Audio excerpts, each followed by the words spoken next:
America, the land of the free, the home of the brave, and the birthplace of, well, let's just say some pretty ridiculous wigs. But hey, nobody's perfect, especially not back in 1776. That's when a bunch of guys in those fabulous wigs decided they'd had enough of British rule. They were tired of the taxes, tired of the king, and probably tired of those wigs, to be honest. They decided it was time for a change, a big one. So, on July 4th, 1776, they did something quite bold. They declared independence. Imagine their parents' reaction. A declaration of what now? You're declaring independence from doing the dishes? Get back here. But no, these guys were serious. They wrote it all down, fancy signatures and all.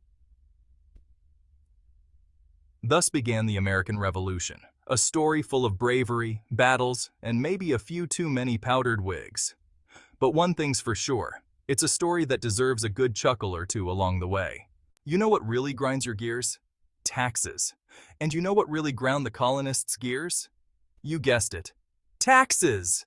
The British, in all their infinite wisdom, thought it was a grand idea to impose taxes on the colonies without giving them any say in the matter. No taxation without representation became the rallying cry of the day. It was basically the 18th century version of, hey, that's not fair. The colonists were already paying for their own stuff, houses, horses, those fancy wigs.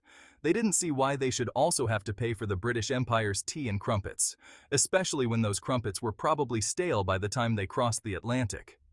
The colonists tried to reason with the king. They sent letters. They held protests. They even started wearing those pointy hats, just to make a statement. But the king wasn't listening. And that's when things started to get really interesting. Now, every good revolution needs its leaders, its heroes, its guys who look really impressive on money. Enter the Founding Fathers. There was George Washington, the tall, stoic general who couldn't tell a lie, or at least that's what they say.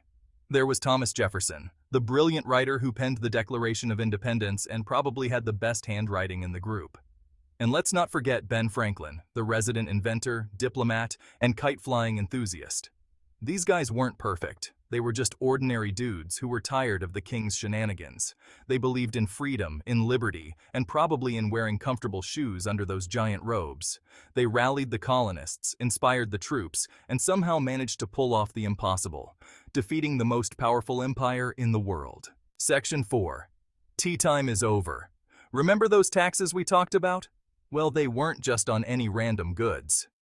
Oh no, the British decided to target something near and dear to the colonists' hearts and stomachs: tea.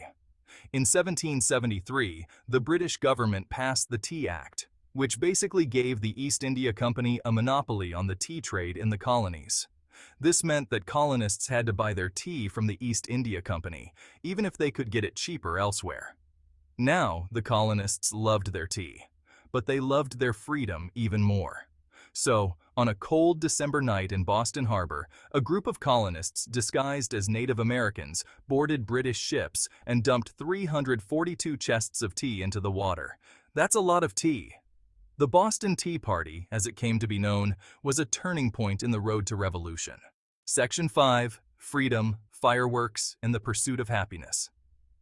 After years of fighting, the American Revolution finally came to an end in 1783. The British finally recognized American independence. The colonists had won. They created a new nation founded on liberty and self-government, and set off some fireworks. Because hey, who doesn't love a good firework display?